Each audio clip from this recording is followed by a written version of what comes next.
Target IAS के YouTube channel पर आपका स्वागत है। मध्य प्रदेश समान अध्ययन के क्रम को बढ़ाते हैं हम। मध्य प्रदेश समान अध्ययन के पिछले वीडियो में हमने 1952 का जो आम चुनाव हुआ था, लोकसभा और विधानसभा, तो मध्य प्रदेश में जो विधानसभा चुनाव हुए थे उसकी चर्चा हमने की थी मध्य प्रदेश के तीनों स्टेट में, स्टेट ए में, स्टेट बी में और स्टेट सी में, और क्या क्या बदलाव हुआ हमने उस पर देखा। अब हम मध्य प्रदेश के गठन पर पहुंच चुके हैं। 1956 में जो मध्य प्रदेश का गठन किया गया, अब सीधे हम उस पर चर्चा करेंगे। और 1956 के समय, गठन के समय जो मध्य प्रदेश का स्वरूप था वो कुछ ऐसा था, तो इसमें क्या क्या बदलाव करके मध्य प्रदेश का नया स्वरूप सामने लाया जाता है। आप लोग सबसे पहले क्या करिए कि अगर मध्य प्रदेश के गठन को अच्छे से समझना है तो मध्य प्रदेश गठन के जितने भी पिछले वीडियो हैं आप उन सब वीडियो को देखिए और क्रम बाय क्रम वीडियो देखिए, जिससे आपको हर चीज लिंकअप तरीके से जो है मिलती रहे और हमें आसानी से और मध्य प्रदेश समान अध्ययन बहुत अच्छे समझ में आएगा अगर आप क्रम बाय क्रम वीडियो जो है आप देखेंगे। देखिए 1956 के पहले मध्य प्रदेश 3 स्टेट में बटा था, ये हमें पता है, state A, state B, state C. State A का नाम मध्य प्रांत था, स्टेट बी का नाम मध्य भारत था, स्टेट सी में विंध्य प्रांत भी था और भोपाल प्रांत भी था। अब देखिए 1953 में हमने अभी आपको पिछले बताया कि राज्य पुनर्गठन आयोग का गठन किया गया था। राज्य पुनर्गठन आयोग, राज्य पुनर्गठन आयोग, इसका जो गठन है ये दिसंबर 1953 में किया गया था। इसके बारे में हम पिछली क्लास में चर्चा कर चुके हैं, लेकिन एक बार यहाँ पर फिर से जो है थोड़ा सा बता देते हैं, जिससे क्या है आपको यहाँ पे जानकारी पूरी लिंकअप तरीके से मिले, लिंक होकर। राज्य पुनर्गठन आयोग का गठन जो है दिसंबर 1953 में किया गया और उसके बाद इसने क्या किया, राज्य पुनर्गठन आयोग ने 30 सितंबर 1955 को अपनी रिपोर्ट प्रस्तुत की। 30 सितंबर 1955 को रिपोर्ट प्रस्तुत की। जब 30 सितंबर 1955 को रिपोर्ट प्रस्तुत की तो इसने रिपोर्ट पर सीधे ये कहा कि 14 राज्यों तथा 3 केंद्र शासित प्रदेशों का गठन किया जाए। 14 राज्यों तथा 3 केंद्र शासित प्रदेशों का क्या किया जाए, गठन किया जाए। अब 14 राज्यों तथा 3 केंद्र शासित प्रदेशों के गठन की बात जो है राज्य पुनर्गठन आयोग ने की। राज्य पुनर्गठन आयोग के अध्यक्ष जो थे फैजल अली थे। तो 14 राज्यों में से एक राज्य जो था इसमें मध्य प्रदेश भी था। समझ रहे हैं, 14 राज्यों में से एक राज्य मध्य प्रदेश भी था और मध्य प्रदेश जो है हिंदी भाषा के रूप में इसका गठन होना था राज्य का। उन्होंने अनुशंसा ये की कि हिंदी भाषी राज्य के रूप में इसका गठन किया जाए और इसकी राजधानी जो है वो जबलपुर रखी जाए। ये राज्य पुनर्गठन आयोग की अनुशंसा थी। अब राज्य पुनर्गठन आयोग को ही आधार बनाकर, समझ रहे हैं, इसी को क्या किया गया, आधार बनाकर, राज्य पुनर्गठन आयोग को आधार बनाकर संविधान में संशोधन किया गया। और वो संशोधन कौन सा था, 7वां संविधान संशोधन था। 7वां संविधान संशोधन किया गया 1956 में। 7वां संविधान संशोधन 1956 में किया गया और इसमें यह कहा गया कि राज्यों के वर्गीकरण को समाप्त किया जाए। राज्यों के वर्गीकरण को समाप्त किया जाए। ठीक है, 7वें संविधान संशोधन में क्या कहा गया, आप लिख लीजिएगा। 7वें संविधान संशोधन में यह कहा गया कि जो राज्यों का वर्गीकरण है ABCD उसको समाप्त किया जाए तथा भाषा तथा संस्कृति के आधार पर राज्यों का गठन किया जाए। ये इस 7वें संविधान संशोधन में कहा गया। और उस समय पर जो संविधान में संशोधन के बाद 14 राज्य तथा 6 केंद्र शासित प्रदेशों का गठन किया जाता है। 14 राज्यों तथा 6 केंद्र शासित प्रदेशों का क्या किया जाता है, गठन किया जाता है। इस 14 राज्य तथा 6 केंद्र शासित प्रदेश में, इधर लिख रहे हैं देखिएगा, 14 राज्य तथा 6 केंद्र शासित प्रदेश में से एक राज्य मध्य प्रदेश का गठन किया गया। 14 राज्य तथा 6 केंद्र शासित प्रदेशों में जो है एक राज्य जो है मध्य प्रदेश का गठन हुआ। और इसका गठन किसके आधार पर हुआ, हिंदी भाषा के आधार पर हुआ। और इसकी राजधानी जो है भोपाल रखी गई 1 नवंबर 1956 को। ठीक है, ये कब की घटना है ये ध्यान रखिएगा, 1 नवंबर 1956 को। 1 नवंबर 1956 को 14 राज्यों तथा 6 केंद्र शासित प्रदेशों का गठन किया गया, जिसमें एक राज्य मध्य प्रदेश था और उसकी राजधानी भोपाल रखी गई। अब हम लास्ट में थोड़ा राजधानी के बारे में चर्चा करेंगे, क्योंकि राजधानी भोपाल बनाने के पीछे कुछ कारण थे। ठीक है, तो उसके बाद उसको हम लास्ट में देख लेंगे।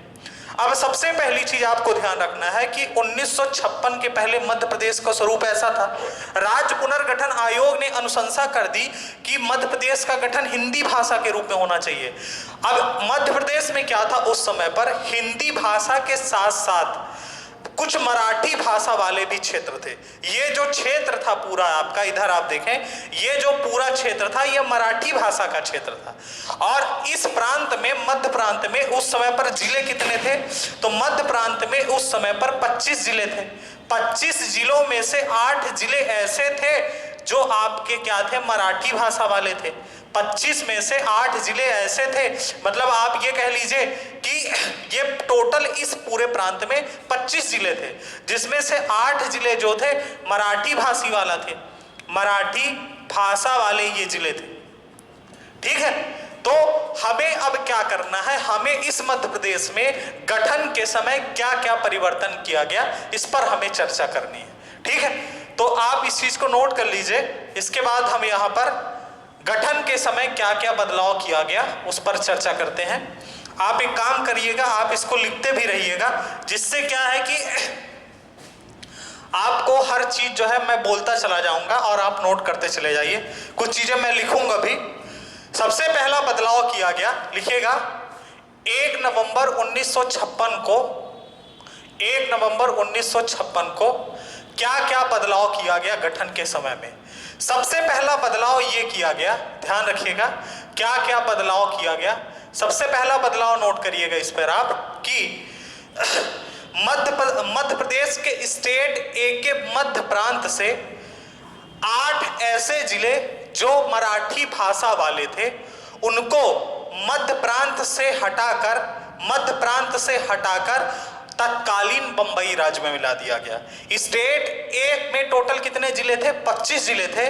तो स्टेट ए के 25 जिलों में से 8 ऐसे जिले थे जो मराठी भाषा बोलने वाले जिले थे ये। तो इनको क्या किया गया, उस समय पर तत्कालीन बंबई राज्य में मिला दिया गया। तो आप इस पे लिख लीजिएगा कि इस मध्य प्रदेश के स्टेट ए के मध्य प्रांत से 8 मराठी भाषा वाले जिलों को तत्कालीन बंबई राज्य में मिला दिया गया, तत्कालीन बंबई राज्य में मिला दिया गया। वो 8 जिले कौन से थे ये आपको ध्यान रखना है। तो उन 8 जिलों को याद करने की एक ट्रिक है, मैं आपको बता देता हूं। अमिताभ बच्चन चले नेवी, इस तरह से आप उनको क्या कर सकते हैं, याद कर सकते हैं। देखिए, अमिताभ बच्चन चले नेवी, इसका मतलब ये है, ए से मतलब था अमरावती और दूसरा अकोला, अमरावती अकोला, दूसरा था बुल्ढाना, तीसरा था बुल्ढाना और चौथा था आपका भांडेर। उसके बाद चांदा, नागपुर, उसके बाद आप बताएं वर्धा, और जो 8वां जिला था वो था यवतमाल। ये 8 ऐसे जिले थे जो मराठी भाषी वाले जिले थे। तो इनको उस समय 1956 में मध्य प्रांत से निकालकर तत्कालीन बंबई राज्य में मिला दिया गया। तो इन जिलों को आपको याद रखना है, अमरावती, अकोला, बुल्ढाना, भांडेर, चांदा, नागपुर, वर्धा और यवतमाल। इन 8 जिलों को तत्कालीन बंबई राज्य में मिला दिया गया। पहला बदलाव ये किया गया। दूसरा बदलाव यह किया गया कि यहां पर नागपुर जिले की एक हिंदी भाषी तहसील थी। नागपुर जिले की एक हिंदी भाषी तहसील थी जिसका नाम क्या था, भैंसादई। क्या नाम था, भैंसादई। इसको आप नोट करते चलिएगा सब। पहला बदलाव क्या किया गया कि मध्य प्रांत, स्टेट ए के मध्य प्रांत से 25 जिलों में से 8 मराठी भाषी वाले जिलों को तत्कालीन बंबई राज्य में मिला दिया गया। पहला बदलाव यह किया गया। दूसरा बदलाव यह किया गया कि नागपुर नागपुर जिले की एक हिंदी भाषी तहसील थी जिसका नाम था भैंसादई, इसको क्या किया गया कि तत्कालीन बैतूल जिले में मिला दिया गया। उस समय पर किसमें मिला दिया गया? बैतूल जिले में मिला दिया गया। ये बदलाव मध्य प्रांत से किया गया। इतना बदलाव करने के बाद जो बचा हुआ मध्य प्रांत था उसको पूरा क्या कर दिया गया? मध्य प्रदेश में विलय कर दिया गया। तो अगर मध्य प्रांत से क्या बदलाव किया गया तो आप दो बदलाव बताएंगे कि तत्कालीन मध्य प्रांत से 25 जिलों में से 8 जिले जो मराठी भाषा वाले थे उनको क्या किया गया? तत्कालीन बंबई राज्य में मिला दिया गया। नागपुर की जो आपकी भैंसादई तहसील थी जो हिंदी भाषी थी उसको क्या किया गया? उस समय पर बैतूल तहसील में मिला दिया गया। उसके बाद बचे हुए पूरे मध्य प्रांत का मध्य प्रदेश में विलय कर दिया जाता है। तो यहां से ये जो पूरा क्षेत्र है ये तत्कालीन बंबई राज्य को दे दिया जाता है और इधर से इतना क्षेत्र जो है मध्य प्रांत का मध्य प्रदेश में मिला दिया जाता है। तो आप देखिएगा मैं यहां से ये पूरा क्षेत्र जो है ये पूरा क्षेत्र उस समय पर इतना जो है मध्य प्रदेश का मध्य प्रांत का ये हिस्सा इधर जो है और ये हिस्सा जो है ये हिस्सा और ये हिस्सा मध्य प्रांत का मध्य प्रदेश में विलय कर दिया जाता है और ये हिस्सा किसको दे दिया जाता है? बंबई राज्य को दे दिया जाता है। उसके बाद स्टेट बी में क्या बदलाव किया गया ये ध्यान देखिए। देखिए स्टेट बी में क्या बदलाव किया गया? स्टेट बी से क्या बदलाव किया गया देखिएगा। यहां पर एक तहसील यहां पर एक जिला था उस समय पर विदिशा, और विदिशा जिले की एक तहसील थी जिसका नाम था सिरोंज तहसील। विदिशा जिले की एक तहसील थी जिसका नाम था सिरोंज तहसील। इस सिरोंज तहसील का जो संबंध था वो राजस्थान के कोटा जिले से था। राजस्थान के जो कोटा जिले के दीवान थे वो तहसील जो है विदिशा के जो कोटा जिले के दीवान थे और विदिशा के जो दीवान थे और कोटा के जो दीवान थे, कोटा के दीवान का वैवाहिक संबंध हुआ था विदिशा के दीवान से। तो उनको दहेज के रूप में ये जो सिरोंज तहसील थी वो जो सिरोंज पूरा क्षेत्र था वो इनको दहेज में दिया गया था। तो इनका जो अधिकार था वो क्या था? राजस्थान के दीवान का जो कोटा के दीवान थे उनका अधिकार था विदिशा तहसील पर। तो यहां पर क्या है कि मध्य भारत से लेन देन की प्रक्रिया अपनाई गई। आप इस बात को ध्यान रखिएगा कि 1956 तक ये जो सिरोंज तहसील थी ये राजस्थान का हिस्सा था लेकिन था ये मध्य प्रदेश के अंदर, इसलिए यहां पर मध्य भारत से क्या किया गया? लेन देन की प्रक्रिया अपनाई गई। और यहां पर मंदसौर जिले की यहां पर एक जिला था यहां पर मतलब मंदसौर जिले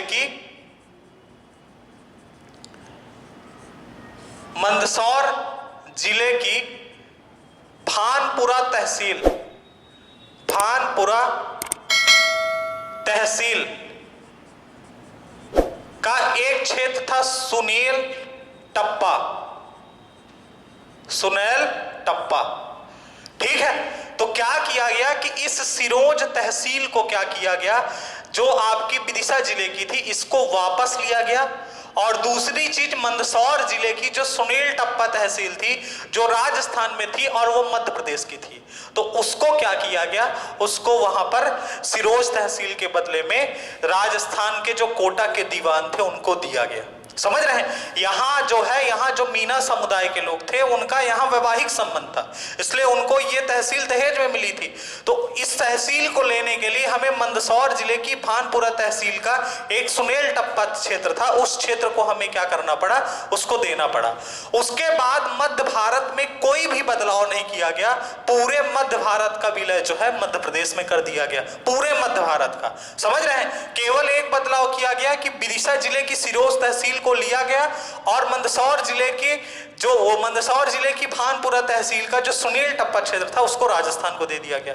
उसके बाद आप देखिए कि भोपाल प्रांत में कुछ भी बदलाव नहीं किया गया। भोपाल प्रांत पूरा का पूरा मध्य प्रदेश में विलय कर दिया गया और बिंद प्रांत जो था इसको भी पूरा जो है मध्य प्रदेश के अंदर विलय कर दिया गया। ठीक है, भोपाल प्रांत और बिंद प्रांत से कोई भी बदलाव नहीं किया गया, कोई भी। जैसा स्वरूप पहले था 1956 के गठन के समय पूरा बिंद प्रांत और पूरा भोपाल प्रांत का मध्य प्रदेश में विलय कर दिया जाता है।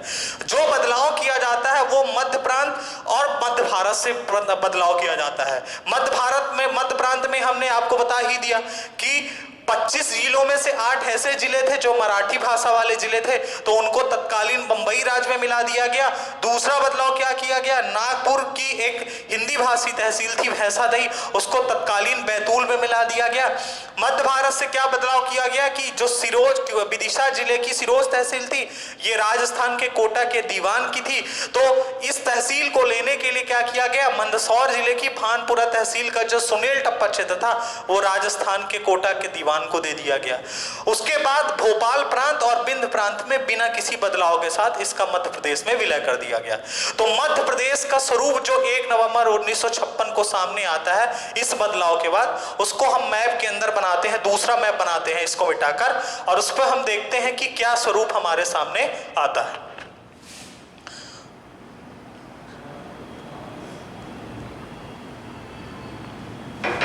इसको आप बना लीजिएगा अपनी कॉपी में और नोट कर लीजिएगा पूरी चीजें।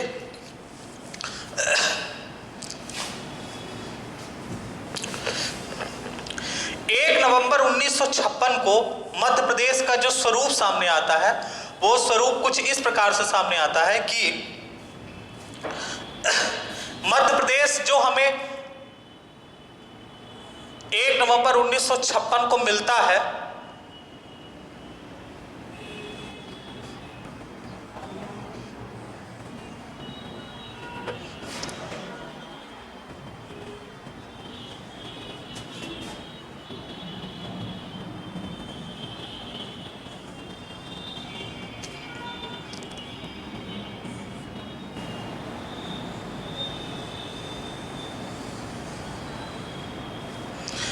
नवंबर 1956 को ये वाला जो क्षेत्र था ये आपका तत्कालीन बंबई राज्य में मिला दिया जाता है, और 1 नवंबर 1956 को मध्य प्रदेश का स्वरूप ये हमारे सामने आता है। ठीक है, इसमें ये वाला जो क्षेत्र है छत्तीसगढ़ का क्षेत्र है, और ये हमारा जो था मध्य भारत का क्षेत्र था ये बिंद प्रांत का था, और ये भोपाल का था।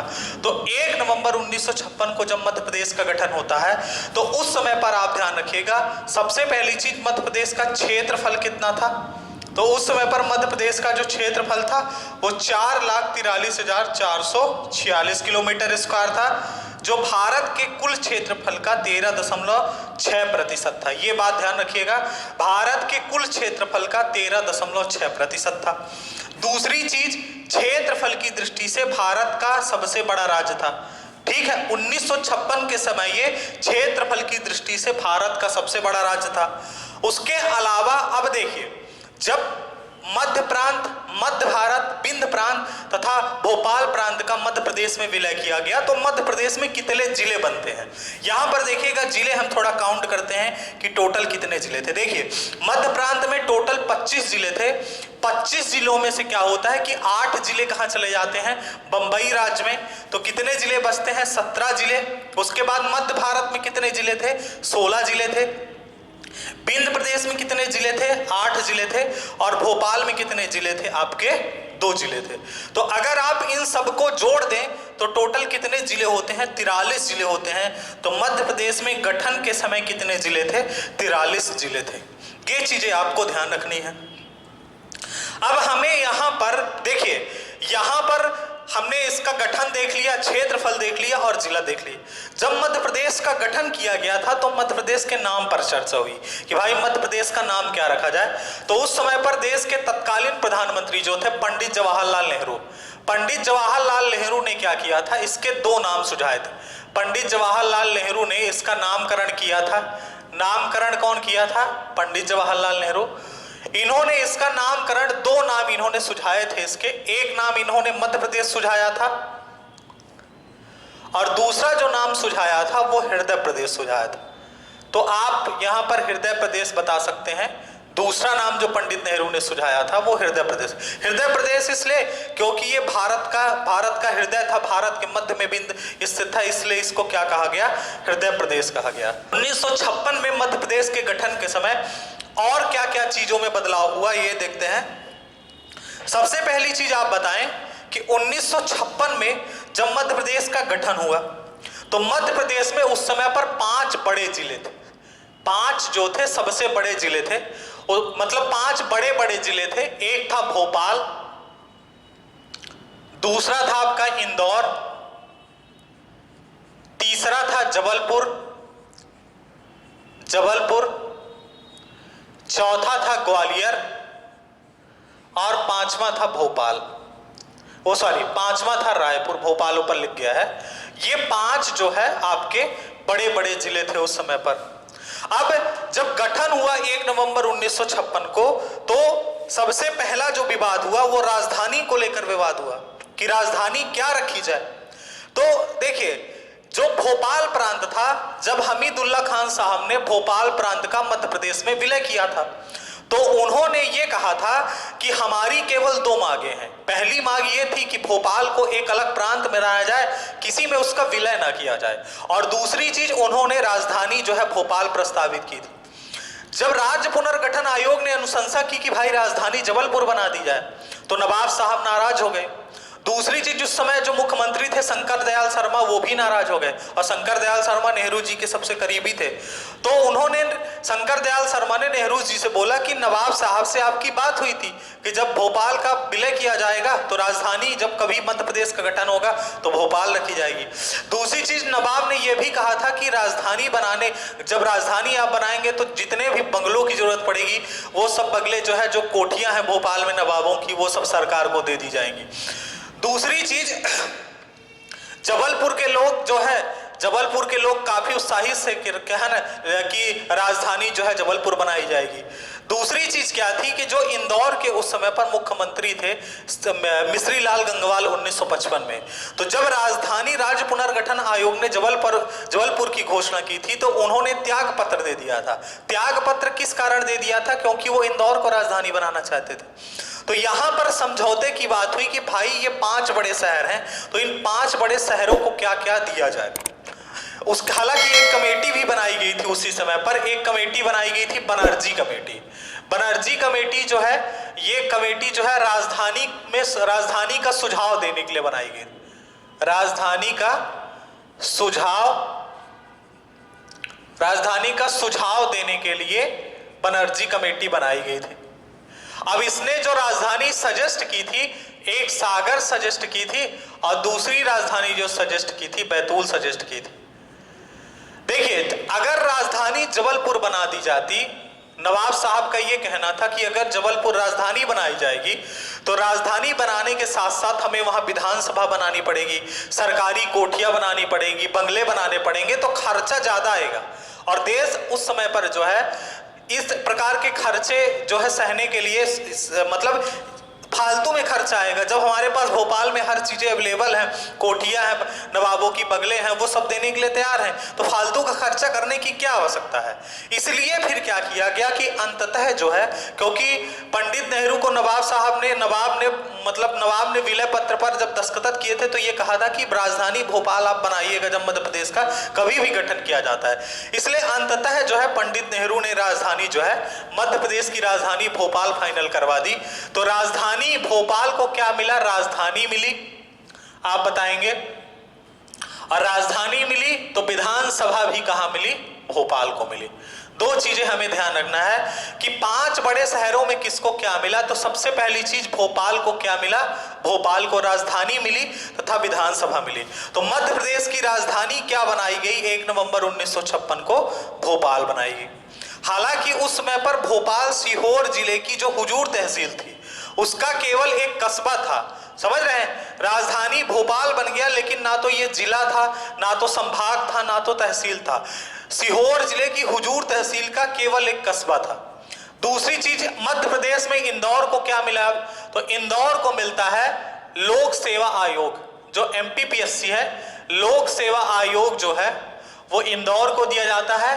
प्लस एक चीज और दी जाती है, उच्च न्यायालय की खंडपीठ। उच्च न्यायालय की खंडपीठ उच्च न्यायालय की खंडपीठ दी जाती है। उसके बाद बात आती है जबलपुर की। तो जबलपुर को क्या मिला?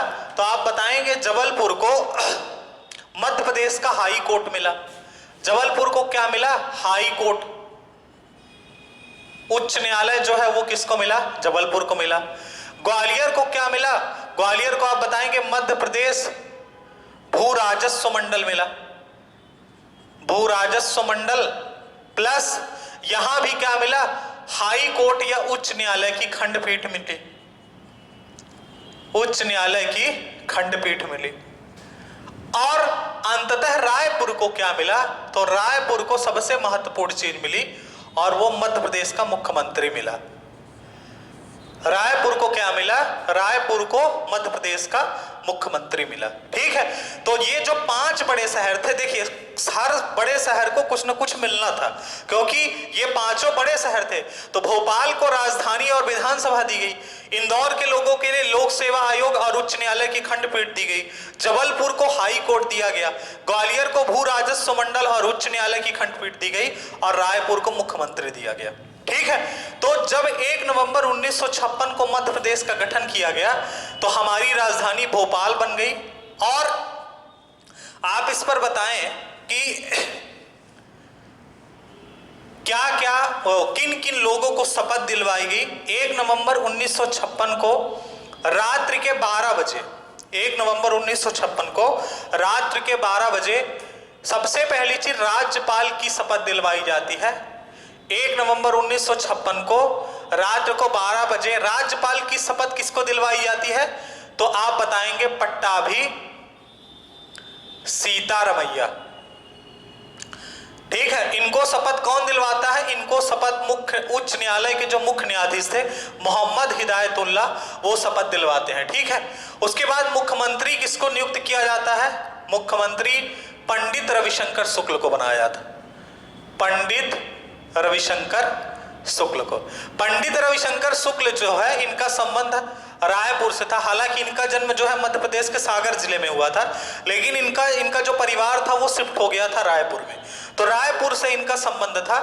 और पंडित रविशंकर शुक्ल भी ये चाहते थे कि राजधानी जबलपुर बने।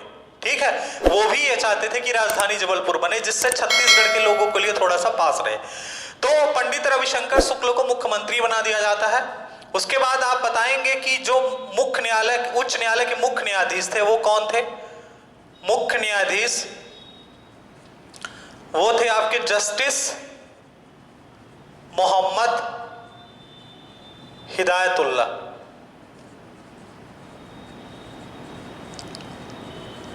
ये मुख्य न्यायाधीश थे।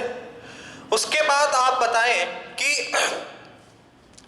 जस्टिस मोहम्मद हिदायतुल्लाह जो थे वो मध्य प्रदेश के मुख्यमंत्री थे। विधानसभा अध्यक्ष किसको नियुक्त किया जाता है, तो विधानसभा अध्यक्ष बताएंगे, विधानसभा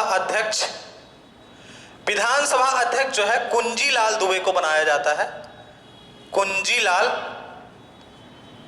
दुबे को। दूसरी चीज आप बताएंगे, विधानसभा उपाध्यक्ष किसको बनाया जाता है, विधानसभा उपाध्यक्ष। तो विधानसभा उपाध्यक्ष की अगर बात करेंगे तो विधानसभा उपाध्यक्ष जो है विष्णु विनायक सरवटे को बनाया जाता है, विष्णु विनायक सरवटे को। उसके बाद अगर आप बात करें विपक्ष का नेता, विधानसभा में, पहली विधानसभा में विपक्ष, ये सभी चीजें बहुत इंपॉर्टेंट है, ध्यान रखिएगा। पहली विधानसभा में जो विपक्ष के नेता थे वो विष्णुनाथ तामस्कर थे, विष्णुनाथ तामस्कर थे। ठीक है, और छठवीं चीज हमारी, 7वीं चीज आपको बताना है कि राजधानी क्या बनाई जाती है, राजधानी भोपाल बनाई जाती है। और विधानसभा कहां बनाई जाती है, विधानसभा भी हमारी भोपाल में होती है। मध्य प्रदेश की विधानसभा भी कहां होती है, भोपाल में होती है। अब एक चीज ध्यान रखिए, विधानसभा भोपाल में हो गई तो विधानसभा सीट कितनी होंगी, क्योंकि 3 राज्यों को मर्ज करके, मतलब मध्य प्रांत, मध्य भारत, विंध्य प्रांत और भोपाल प्रांत को गठित करके विधानसभा सीटों की संख्या कितनी निश्चित की जाती है। तो आप देखिए, मध्य प्रांत में विधानसभा सीटों की संख्या कितनी थी, 99 थी। मध्य भारत में कितनी थी, 99 थी। विंध्य प्रांत में 60 थी और भोपाल प्रांत में 30 थी। इन सबको मिलाकर विधानसभा सीटों की संख्या कितनी हो जाती है, 288 हो जाती है।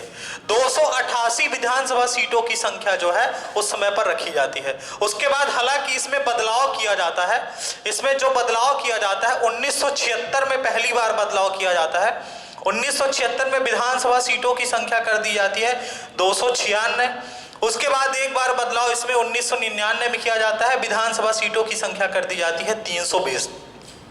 उसके बाद जब 1 नवंबर 1956 को छत्तीसगढ़ मध्य प्रदेश से अलग हुआ, 1 नवंबर 2000 को छत्तीसगढ़ मध्य प्रदेश से अलग हुआ, तो मध्य प्रदेश से 90 सीटें जो हैं छत्तीसगढ़ को दे दी गई। तो वर्तमान समय